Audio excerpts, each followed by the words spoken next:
thing is just too good to not play. Shout out Max again for getting someone to make that. So we are doing the third place match. We've got Grass, who did qualify for Genesis, which is very exciting, and Grass is going up against RecoN. And just so everyone knows, this match was played last week. We got the file on Sunday, and this is the first chance that Jay and I have actually been able to get together to actually cast this match. And we've also got Jakob, which I guess is your alias now, joining in for the 3-person cast. So we've got a tri-cast for this third place matchup, which I am very excited for. So Grass versus RecoN. I'm going to in-game spectate. And Jay, anything else we want to say or do before we actually just start casting these games? Yeah, so we don't know the result of this matchup still. Correct. Nobody knows besides the 2 players, so it's exciting for everybody. Yep. We did announce that there is a Underworld Showdown 2 in the works because of the success of the first, which details will take some time to come out, but you know, they will eventually. But that covers it. We're just excited to have all the players and the viewers join us for the first one, and we're really excited to finish this one out. Dude, and it's been so cool like to watch Genesis with, you know, I'm just root for the 8 players that we had in the Showdown. You know, every match, exactly. I'm just by default, it really hurts when they get matched up against each other. Yeah, man, it does. But it's been good to see them succeed. A lot of them did very well and got to the knockout round. So, and I will just call out before we start, shout out to Grass, because I took a look at the bracket after the qualifiers went, and the Mista is on the other side of the bracket. So Grass, you got what you wanted, man. This is your chance now, yes. All the way to the finals. Yes. No Mista on your side of the bracket, so do what you got to do. Let's get that finals going. Also, shout out to Ulysses. I hope you go far. You and Pegasus. I mean, I like all of them. That's all 8 of them. Just like, I'm gonna be rooting for them the whole time now. It's tough when they go up against each other. All right, so Jay, should we start the cast? Yeah, let's get it going, man. Who you want? You want Grass or you want RecoN? Go ahead and give me RecoN. All right. Restarting the VOD. So I'll start with Grass. And in the first game of the third place match for Underworld Showdown, we have Ace's Grass playing as Isis. On the west side of the map, we have JSS, now known as Aces, RecoN, playing as Odin. Odin, yeah, there we go. So we have not seen these matches yet. We do not know who wins these matches. Looks like we're on this is the map with the double hunt. What was this map called? It's gonna kill me that I can't remember what it was. It's not Marsh. It's oh my god, Jay, help me out here. You gotta know this map. I'm pulling it up in my head. It's the double hunt one. That's the important thing about this map, is you start with the double hunt. So we've got Odin, great pick for this map because you get the extra hunt bonuses, and then Isis, it seems like a comfort pick for Grass at this point, something that he's very comfortable on. And I don't know why my mouse speed all sped up here. I had it slowed down, but we're just gonna have to deal with it because we already started inside of here. So let's take a quick look at the map. Let's do a relic review, Jay. And Jake, how about you give your opinions after I announce these relics, because we've got Jakob joining in here to help with the cast. So we've got Villager Move Speed coming in as our first relic. We've got Anvil of Hephaestus, Armory Tech's less gold cost. We've got House Hit Points, the Adamite Shingles, and then where is my final relic? It's all the way up here. We've got Heroes do more damage to myth units. Jay, Jacob, what's your tier list for these relics? I'm thinking the best one of the 4 has got to be the House Hit Points, because if Grass can get that, you know, as Egyptian, he makes that wall nice and easy for free. Yeah. Very solid, very solid. I also will shout out the hero damage one. I do like. I mean, an extra 1 damage every hit for all actions, bonus damage, pretty solid. I mean, all these are pretty solid. The Villager Move Speed one's decent because it's kind of an economic relic as well, because you're going to gather faster for any of that walking time. So we'll see if anyone goes for it. And I'm going to ask for early predictions here because none of us know who won this. Who do you guys think's going to win this match? My head says RecoN, but my heart says Grass. But I like both of them. So yeah, we'll see who takes this game. Both amazing players. Let's check in with RecoN's build order. We got the 3 dwarfs out. That's probably what we'll stick with. That seems like the standard. Maybe we'll see a 4th come out as the age up is coming through. But typically we're seeing the 3 dwarfs now. It looks like in most of the outside of Thor, of course. We're seeing the three dwarfs for the most part. And on the other side, we've got RecoN, or we got Grass going with a pretty standard opening. Temple starting to come out, 3 on gold, and we've got a couple on wood. And here's a nice thing. We get to actually interact with the chat a bit more inside of this. What's the situation? This is the 3rd place match. We're finally getting a chance to actually cast it. This match has occurred much earlier than this. They played it, what, 5 days ago now, Jay? Yeah, 5 days. Yeah, but since the stream was already 14 hours long in our original our original tournament, we wanted to wait to cast this one. So we got the Ravens out, starting to get their scouting going. We see Freya coming through. Oh, and let me switch the player profiles. There we go. Now we're on the right side. So Freya coming through, very expected, and we got Bass coming through, so very expected. Oh, and Hands of the Pharaoh already coming out to get the priest to grab relics. Let's see what Grass sees, and he's picked up 2 of those relics on the map already. Is that something you're typically doing, Jake, on Egyptians, getting that tech early to get the relics? Yeah, I love relic rushing as fast as you can. I also noticed he's got pretty good obelisk vision cover. I mean, he's got a full ring around, so there's no way he's getting snuck up on. And I'm gonna quick pause because it's bothering me that my pans. What? I already have it all the way at the bottom. Hang on. Let me do this and see if that works, because I like when I have the slow arrows. Oh, did I put it all the way down to 0? It looks like I did. We don't want 0. We want 1%, and 1%. We want this. Let's apply. It looks like there's a bug when you switch to replays, because I did this when I was playing earlier. There we go. That's the nice slow pan that I want. But yeah, I figured you'd say yes, Jake, because when we're playing team games, it feels like your job is relic control. That's what you're doing every game, and you're dropping them off in everyone's temples, depending on whose relic is best for who. Definitely. I mean, having those amount of priests out that he has, he's probably going to get most of these relics. We just got the first Hearser up on RecoN side, so I wonder which one he's already scouted that he's going to probably aim for with that Hearser. Yeah, he's got another one out here, just taking down the obelisk. He's got the Valkyrie out, but interestingly, not actually looking for any sort of harass with it early on, which is kind of surprising to me. I know you got the towers and the Pharaoh and the priest, but I feel like you still can get decent damage. But it looks like actually it's Grass is going to take the initiative, coming out with the Sphinx. Gonna try and get this Berserk, and honestly, it's probably going down unless this Hearser gets pulled to help defend it here. Yeah, he's prioritizing getting that build speed up. But nope, the Hearser does pull back, so that Sphinx is going to have to go back all the way home. Yeah, and I'm excited that we got Jake into this one, because I think from Grass we're going to see what I like to call the Jacob special. We've already got the Eclipse. I'm sure we're going to have Ancestors coming through this game, and it's going to be a matter of if RecoN is able to defend that assault, if he's able to survive the, you know, the big power spike, the big wombo combo that you get there. Sphinx versus Valkyrie in a head-to-head. Who's the stronger myth unit? Looking like the Valkyrie. Valkyrie.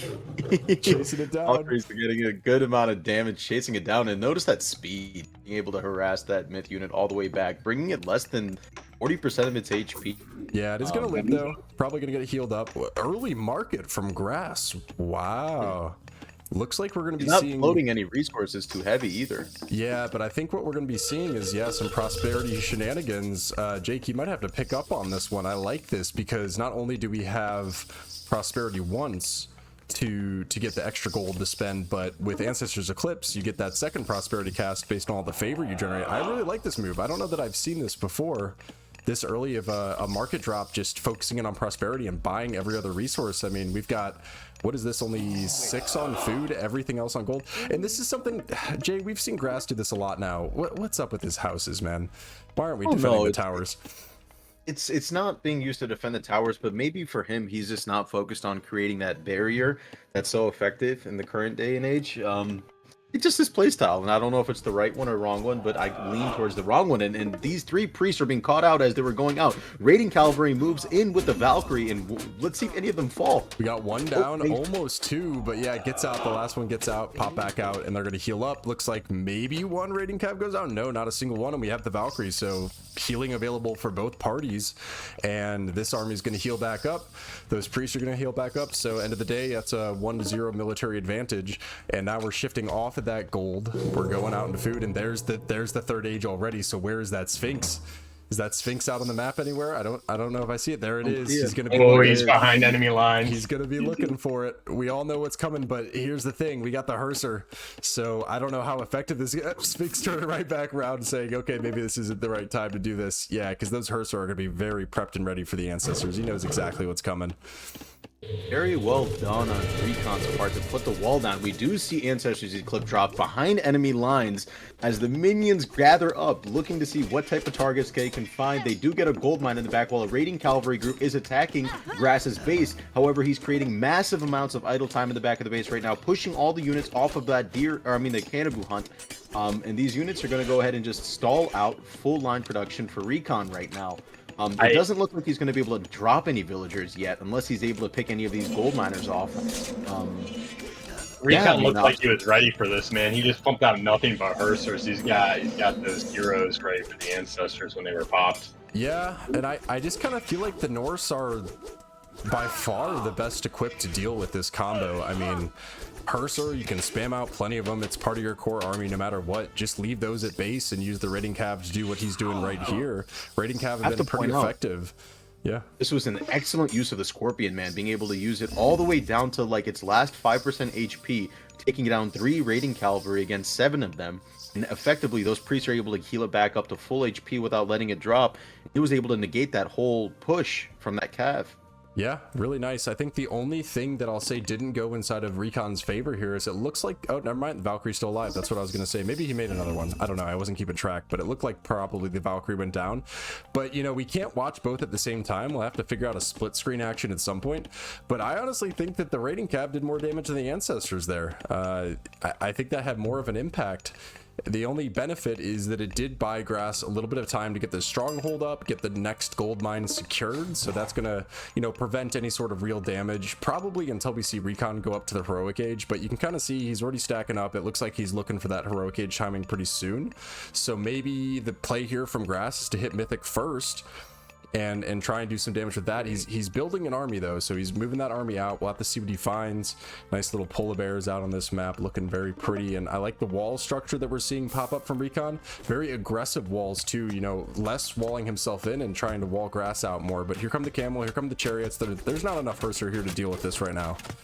Definitely, Grass is going to aggress full on and try to take the wall down to push back this forward area that he's walled off. He's not able to pick off any targets with those chariot archers, but that wall will drop, allowing him to go in and out of that northern portion of RecoN's base.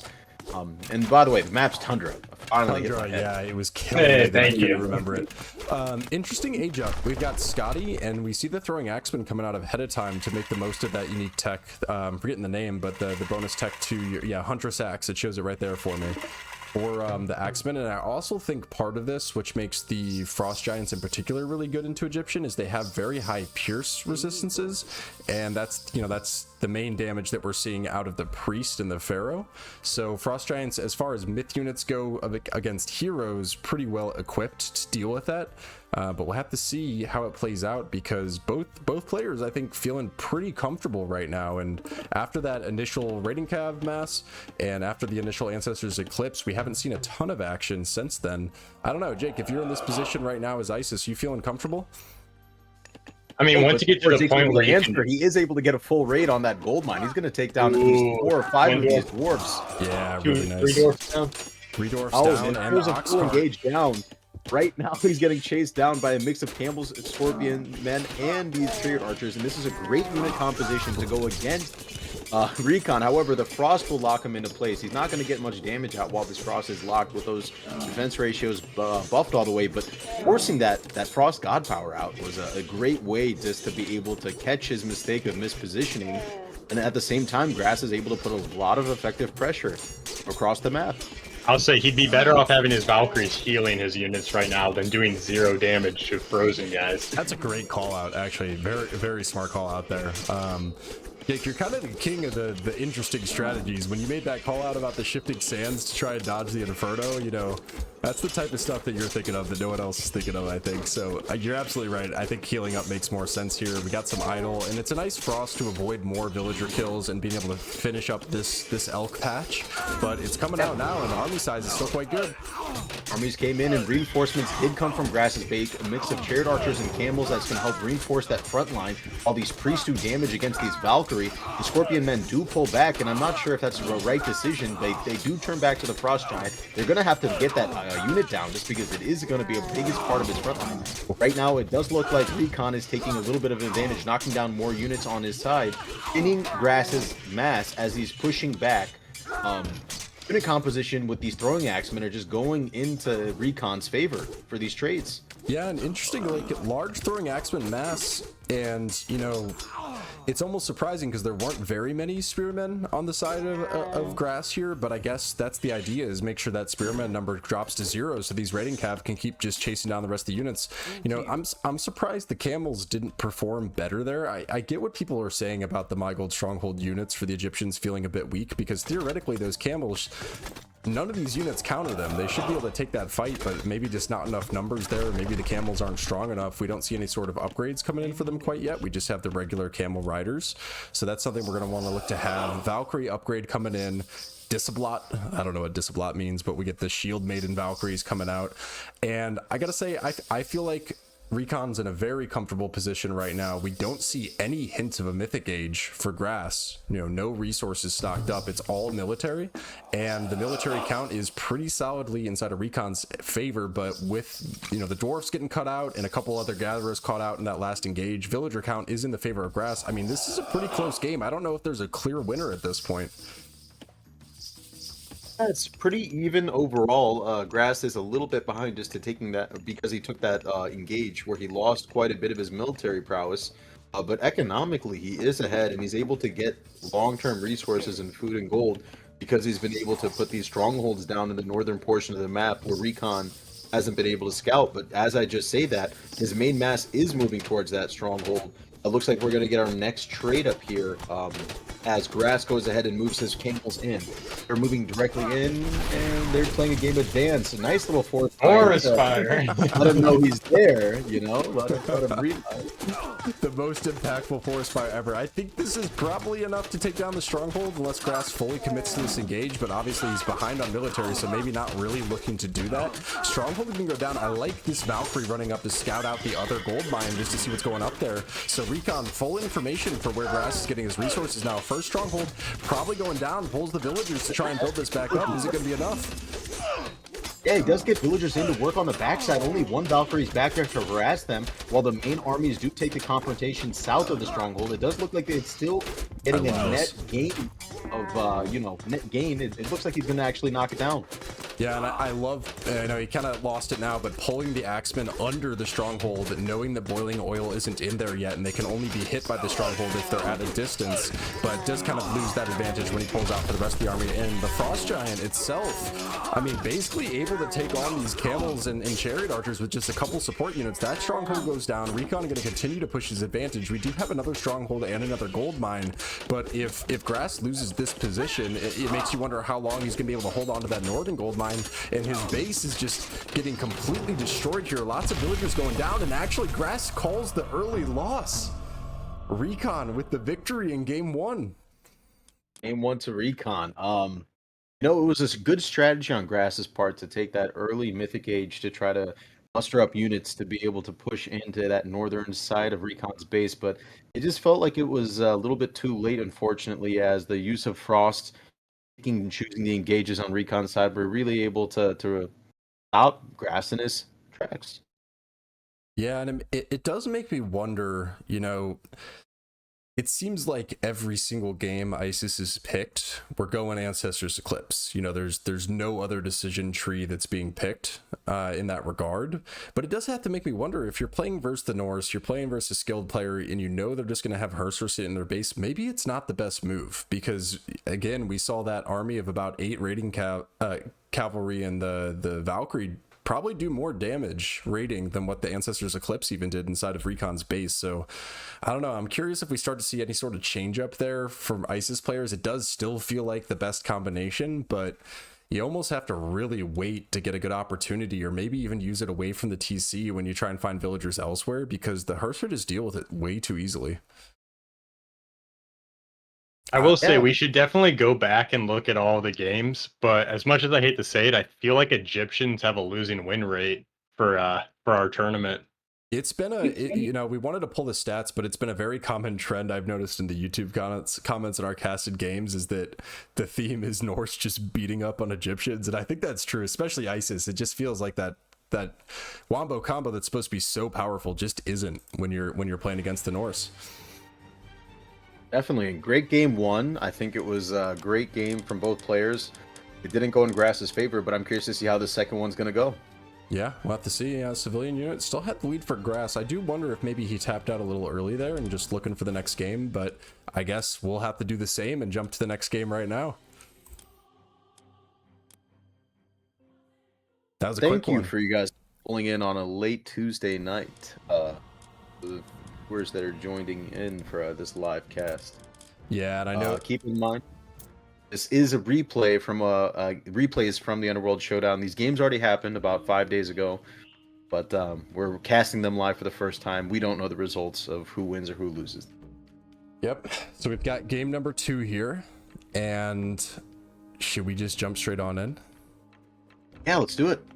All right. I'll go ahead and introduce Grass again. Let's go here. We got Grass switching it up, saying maybe the Norse are the best civ, picking Thor on the second map, spawning in on the bottom side of the map. On the north side of the map, we have our aces RecoN, who has decided to play Loki. Low-key. Yeah, and it looks like my pan speed reset again. This is a nice little new bug that we have inside of the game, and I'm gonna fix it because honestly it makes the viewing experience much better, I think. So I'm just gonna go ahead and fix it. Let's just go ahead and apply, and let's go ahead and apply, and there we go. We're back to the nice setup. So little Norse on Norse action. I think Grass not risking picking another Egyptian player here at this point, just saying I'm gonna pick the best god that I drafted, and that's gonna be Thor. You know, at least at the time of this tournament, that was the pretty clear best god on the ladder, especially when we look at draft priority. Every single person seemed to really prioritize Thor in the draft. If it wasn't first pick, it was second pick every single game. I like that ox cart moving back and forth to try to help out both gathers. Yeah, that's nice and tricky. Nice. Yeah, I do like that. I haven't seen that before yet either. It is kind of fun and kind of annoying because you can see the hitbox on the ox cart is kind of elongated, so I feel like you do want to angle it like this to try and get it closer to both, but it can be kind of tricky to actually set it up that way. But I like that how he's doing that. Interesting, we actually get the Dwarven Mine cast immediately. You usually don't see that. I don't think most players are opting for that. They're usually trying to save it for a later age to get more of the gold inside of that mine, but maybe you're looking for something different. And also kind of interesting, no armory tech coming through quite yet, so that is kind of surprising here that we don't have any of that armory tech coming through. Spy already cast on a dwarf inside of the base with the berserker coming through. Just gonna check in quickly on the other side, and it looks like we've got at least 3 dwarfs for RecoN. Probably will stop there. That's what most people do, but we'll see if he goes further, and let's look at the relics.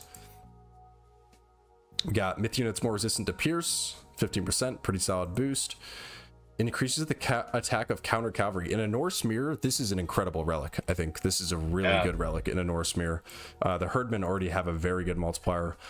Villagers farm faster, pretty solid relic farm rate, but not an immediate impact, so I don't think we'll actually see an impact from that. And then we've got the age up, Secrets of the Titans, reduced age up cost. I think probably the best relic in this game, or maybe it's Odin's Spear. What do you guys think?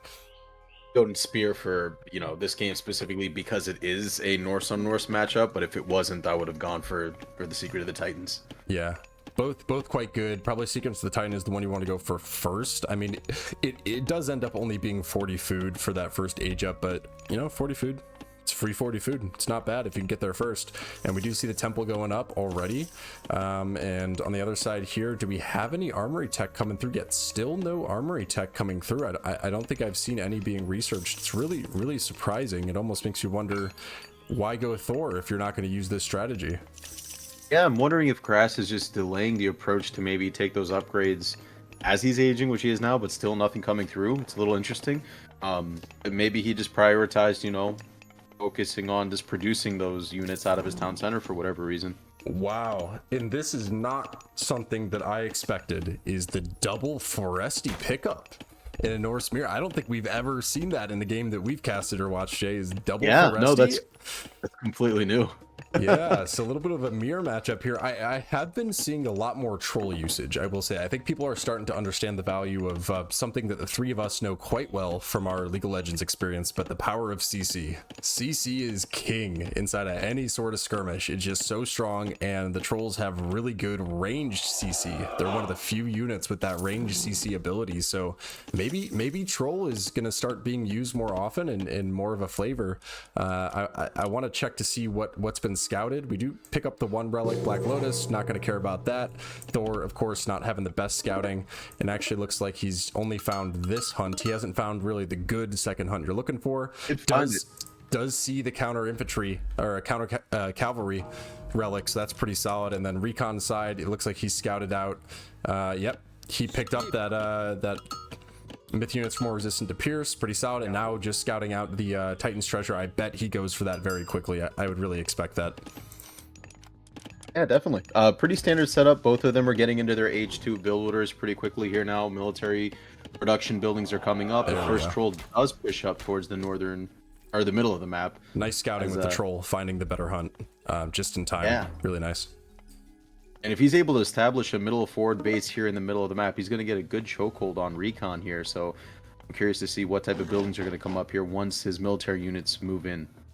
Yeah. Jay, I'm curious. Who do you think is going to go second TC first? Oof. I would typically say it would be the Thor player in my head over the Loki player. But in this case, seeing that he hasn't even taken his Dwarven armory upgrades to get the pseudo second TC benefit, I'm really not sure. Yeah, my bet is that we don't see any second TCs. Norse mirrors are so aggressive, I don't think you have the resources to spare. And look at that, the troll. Ooh. Although this troll is almost certainly dead, because we've got a lot of Herser chasing him down, and he is not going to be fast enough to get out of that. Recognizes it, just going to go ahead and take the fight. We have the trolls doing damage, and the CC comes down from RecoN side, knocking units back. The Herser are going on Herser hammers. Whose hammers are stronger? And it looks like Grass is going to push him back a little bit. But reinforcements do come in. A few throwing axemen to reinforce these backline numbers of RecoN. Effectively, a few units go down on each side, but no one really wins much.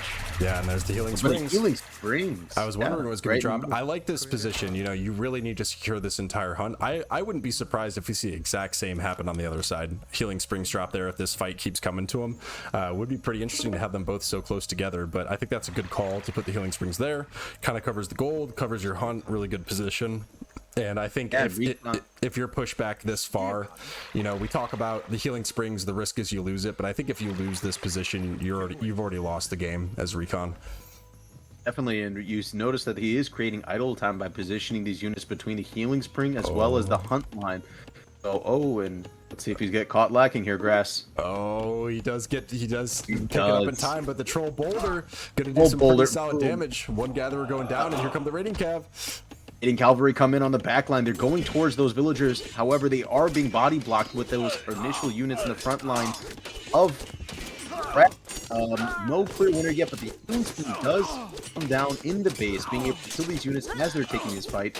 Typically, you would see you move back to not take a full trade while these units are being healed, but it doesn't matter. His mass is big enough where he actually wins the trade against Grass, and he pushes off one troll, knocking it down to the ground into his coffin, and these units are going to get even more idle time. Yeah, and he's pushed all the way back to his TC at this point, and I gotta say, I feel like Grass just made a big mistake not going for the armory tech. I mean, at this point, if you're not getting the extra economy from Thor, he's only up 2 gatherers, basically just 1, because we got the other one about to come out, and now you're just fighting with weaker units, basically, because you have the bonus multipliers as low-key. He's got way more of a military coming out. It's quadruple. It's a quadruple size military. I think this game might be over very quick. This is huge for RecoN. Yeah, and I was just gonna say, do you think he forgot that he's playing Thor? Like, is there a chance that Grass might have just mistakenly thought I'm not playing Thor? No, because he built the armory immediately. He built it. He just didn't use it. He's using it now. We just now see copper armor coming through. Usually the first tech to be researched. So it's a little puzzling. I know we aren't going to have an interview after this match, but I might PM him and ask him what was going on. Yeah, I mean, RecoN's forces are definitely going to take more and more advantage as the military counts are completely lopsided into his favor. He's looking to knock down some of these buildings, but he's just going to go ahead and say, let me build up my mass a little more to take a final push into Grass's base. Yeah, and it's a bit anticlimactic, you know, for the third place match. I know we did it, you know, a week later, so it's already anticlimactic, but also it just feels like this game is doomed. I don't know how you come back from this as Grass. I mean, he's building a nice tight base. He's got the healing springs, decent food supply, you know, sitting there inside of his base. Now we do see bronze weapons coming through, starting to invest more inside of that armory tech, but you know, just, yeah, look at this. RecoN building the house out here by the TC, just making sure that that's not the play that Grass is going to do to get back into this game, going for 2 TC. And I just don't know that this 2 villager lead is going to be enough to really get him back into this game. I feel like we have to see something else. So great move by RecoN to say, okay, what are my opponent's options to actually get back into this? One option, maybe second TC and get an economic lead, but denying that basically with the house. That's enough that he'll see it coming up, and he's going to make sure it's not happening. And the raiding cav looking around for villagers out here. They're not out in the open. They're all still inside of the base, but we've got berries left. Yeah. Yeah, why is Grass doing berries before his goats there? Isn't that just a slower harvest rate? It is. He's probably waiting for them to fatten a bit more. That would be my answer. But yeah, that's the only answer I have. And even the little things, I feel like Grass knows this game's over, because even the little things like moving the ox cart closer, better position, he's not doing that. And now he's got to move out into the gold. That's the problem. So this gold mine doesn't look like RecoN knows he's there yet, but you have to imagine he's going to be checking it pretty soon here. Yeah, he does have the vision on it. He's got the vision on it. He knows that these units are here. He's just going to gear up for that big engage to try and take this out. The unfortunate thing is Grass is pushed into the southernmost corner of the map without any way to effectively get access towards any of these resources in the middle, west, or east of the map. So he is positioned where he has to make a move, and when players are forced into one thing that they have to do, they're prone to make a mistake or take an engage that they might not want to. Yeah. Yeah, and I you know, one thing I think I'd like to see here that would actually be quite worth it for Grass is, since you're turtling out, you know, I'll make that point after. Go ahead, Jay.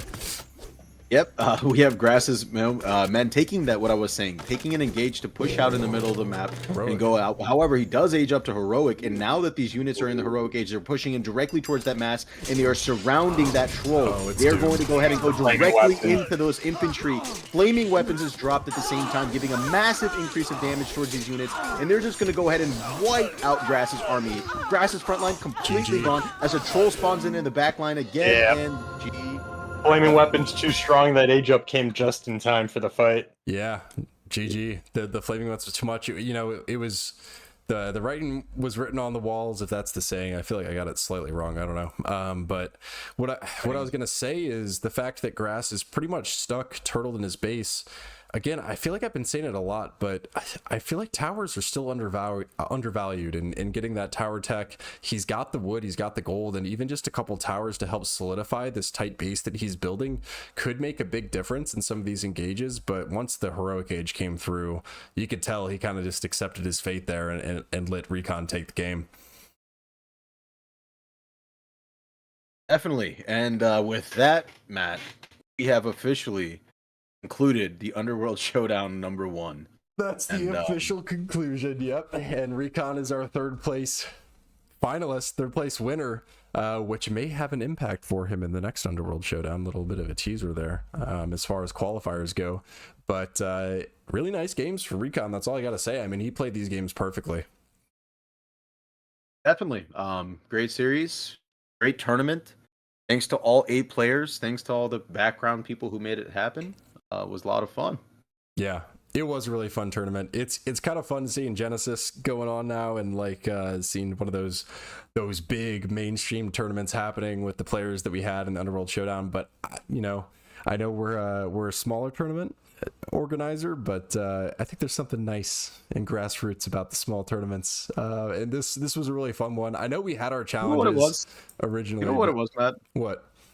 It was that we were more intimate with the players. We had interviews. We had them on cast for the drafts. It's something about that just it adds to it that you can't do on something like Genesis perhaps or Red Bull Will.